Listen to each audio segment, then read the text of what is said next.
हर हर महादेव भक्तों, आज है श्रावण मास का मंगल दिवस। आज है मंगला गौरी व्रत, वो पावन दिन जब सुहागन स्त्रियां मां गौरी की उपासना करती हैं अपने पति की लंबी उम्र, अखंड सौभाग्य और सुख शांति के लिए। जिसने मंगला गौरी का व्रत कर लिया उसके जीवन से दरिद्रता, क्लेश और संकट खुद ब खुद भाग जाते हैं। माँ गौरी प्रसन्न हो जाए तो जीवन में हर इच्छा पूर्ण हो जाती है, चाहे संतान सुख हो या सौभाग्य की प्राप्ति। आज हम करेंगे माँ मंगला गौरी का वो दिव्य मंत्र जाप जिसका प्रभाव इतना तेज है कि घर में लक्ष्मी का वास होता है, कलह समाप्त होते हैं और माँ की कृपा से जीवन सुखमय बन जाता है। तो ध्यान लगाइए, माँ मंगला गौरी के चरणों में और पूरे श्रद्धा से जाप कीजिए ये दिव्य मंत्र। ओम ह्रीं ऐं क्लीं मंगला गौरी देव्यै नमः। ओम ह्रीं ऐं क्लीं मंगला गौरी देव्यै नमः। ओम ह्रीं ऐं क्लीं मंगला गौरी देव्यै नमः।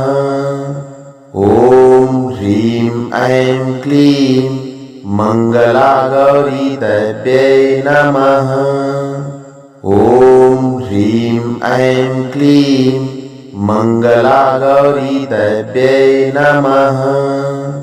ओम ह्रीं ऐं क्लीं मंगला गौरी देव्यै नमः।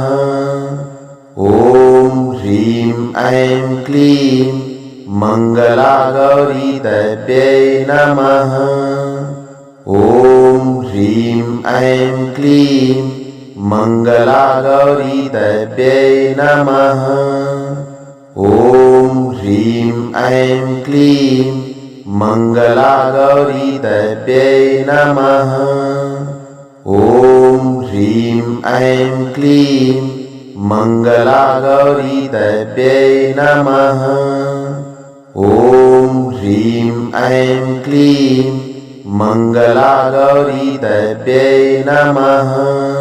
ओम ह्रीं ऐं क्लीं मंगला गौरी देव्यै नमः। ओम ह्रीं ऐं क्लीं मंगला गौरी देव्यै नमः। ओम ह्रीं ऐं क्लीं मंगला गौरी देव्यै नमः। ओम ह्रीं ऐं क्लीं